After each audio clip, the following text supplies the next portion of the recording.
乐团现在后继有人了，我们看到这3位，都是 Hillsong， 都是新成员，对不对？而且你经常知道最旁边这一位不是客家人，不是唱客家歌，对。所以谁说只有客家人可以唱客家歌？我们等一下唱给大家听，对不对？等一下演唱的是你的笑容，也是我的新作品。你的笑容，这是老师的新作品哦，请大家多支持，唱太嘎都支持，唱。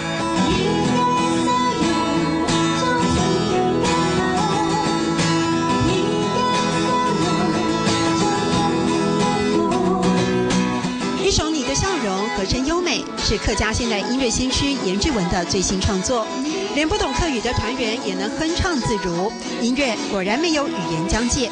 我觉得把音乐做好就对了，把客家音乐做得更好，然后让各个年龄层都可以接受。是这样默默的努力，让颜志文的乐团在客语市场占有一席之地。对于理念，他有自己的主张。客家本来就不是主流，而且主流有什么好？主流是由非主流带动的，所以我一直认为说，我为什么要当主流？其实我不愿意当主流，因为当了主流之后，你就不会进步了。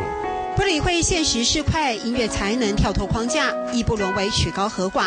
颜志文追求的是最深层的提升。